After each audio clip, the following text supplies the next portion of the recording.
Elevate your biblical understanding with our masterclass on the Book of Ruth. Together, we'll venture beyond the surface-level love story and examine Israel's domestic life during the tumultuous period of the Judges.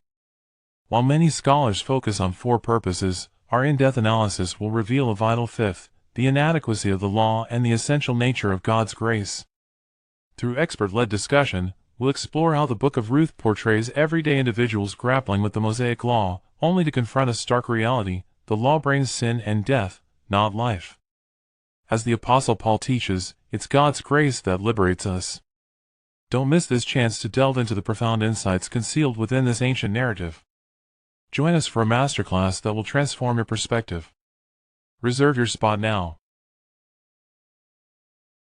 Hey there, friends. Today we're diving into the Book of Ruth, which is often seen as a simple fairy tale love story. But guess what? There's so much more to it than meets the eye. The Book of Ruth gives us a glimpse into the domestic life of Israel during the chaotic period of the Judges. Many teachers stop there, but let's dig deeper. Scholars generally agree on four main purposes of the book.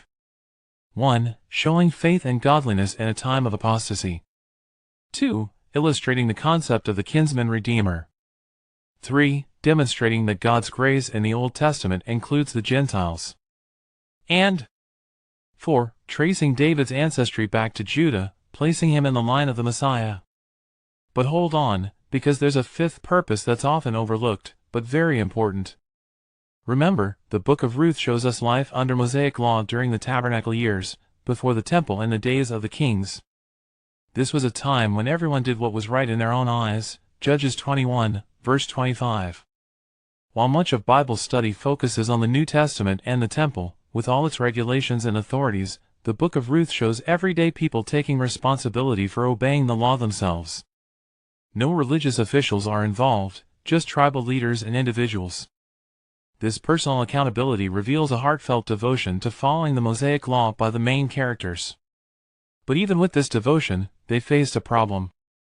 The law became a prison, as the Apostle Paul described in Galatians 3, verses 23 to 25. The law could lead them to solutions for current problems, but it could not lead them to life. As the Apostle Paul said in Romans 8, verse 2, Mosaic law is the law of sin and death. So the important fifth purpose of the Book of Ruth is 5. Illustrating that obedience to the law still leads to sin and death. It is God's grace that is required for life. In other words, where the law fails, grace prevails. Next, the historical background and time period of the book is given in Ruth chapter 1, verse 1, in the days of the Judges. The Book of the Judges is a commentary on the nature and characteristics of spiritual apostasy. The covenant failures of Israel in the Book of Judges are contrasted with the covenant faithfulness of Jehovah in the Book of Ruth. The overriding principle of the Book of Judges is failure through compromise. Unlike the Book of Judges, though, the Book of Ruth is the story of sacrifice rather than self-centered interests. So, we know the Book of Ruth takes place during the time of the Book of Judges. But determining the historical time period of the Book of Ruth within the Book of Judges is difficult. Because Ruth chapter 1 presents a time period of a famine in the land of Judah, some scholars have placed the time of Ruth as in the days of Gideon, Judges chapter 6, verses 3 and 4. However, famines are common in Judah throughout the history of the Old Testament. For example, Abraham, Isaac, and Jacob all faced famines while living in the southern wilderness and Negev, which later became part of the allocation of land to the tribe of Judah. Famines were always a part of life in the land of Judah until modern irrigation techniques alleviated the problem. So determining the time period by a famine is not possible. Continuing the historical time period, some scholars have tried to date the time period of the Book of Ruth by the good relationship with the people of Moab. Moab in Genesis 19, verse 37, was a son of Abraham's nephew Lot. Lot fathered his sons by incestuous unions with his daughters. Moab was the son of Lot and his elder daughter. Ammon was the son of Lot and his younger daughter. These sons of Lot, Moab and Ammon, settled on the south and east sides of the Dead Sea, as seen during the Exodus and throughout the books of Samuel and the Kings. Their descendants varied between being friends, pests, and enemies with Israel. So again, determining the exact time period by the relationship with Israel is not possible, other than the time period of the Judges, as stated prior. Another possible insight is in the fact that the name of David, the future king, is mentioned in Ruth chapter 4, but Solomon is not. The lack of mention of Solomon suggests that the Book of Ruth was written during the reign of David. Suggested authors include Samuel the prophet, David the king, or another member of David's court or family. In contrast, some scholars have suggested that the Book of Ruth was written in the time of Ezra and Nehemiah as a protest against the stringent laws Ezra and Nehemiah enforced prohibiting marriage between Jews and Gentiles. But the lack of the mention of Solomon and his foreign wives would seem to work against that supposition. So what can we conclude about the historical time period of the Book of Ruth? 1. The events take place during the days of the Judges. 2. There was a famine at the beginning of the story. 3. The people of Moab were favorable to Israelites at the beginning of the story. And 4. Ruth was an actual Old Testament character in the genealogy of David. Now, let's talk about Ruth herself. The book is named after Ruth the Moabitess.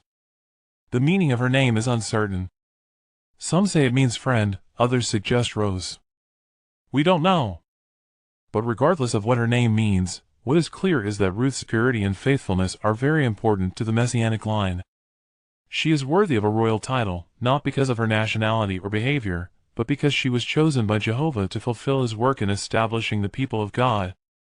The Book of Ruth is also historically significant in the Hebrew Bible and Jewish worship.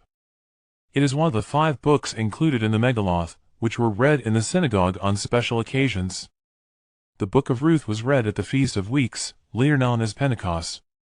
Greek translators considered the book an appendix to the Book of Judges, but later editions of the Septuagint indicated a break between Judges and Ruth. So, what can we learn from the structure and content of the Book of Ruth? The book is laid out in a natural, sequential outline based upon the chapter divisions. Here's the breakdown we'll explore in this study. Chapter 1. Violations of the Law. Chapter 2. Benefits of the Law. Chapter 3. Limitations of the Law. Chapter 4, verses 1 to 12. Failure of the Law. And Chapter 4, verses 13 to 22. God's provision through faith. Thank you for joining us on this enlightening journey through the Book of Ruth. We've only scratched the surface of the profound insights this ancient narrative holds. To continue exploring the transformative lessons hidden within its chapters, be sure to join us in the next video. We'll dive even deeper into the text of the Book of Ruth, uncovering more about faithfulness, the power of redemption, and the enduring love that changed the course of history. Don't miss out. See you in the next video. Thank you for joining our masterclass on the Book of Ruth. Today, we've only scratched the surface of the profound truths hidden within this ancient text.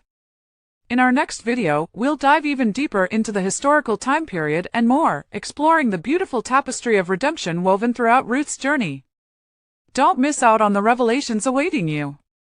Subscribe to our channel and hit the notification bell to ensure you don't miss our next insightful session. Keep seeking, keep learning, and let's grow together. See you in the next video.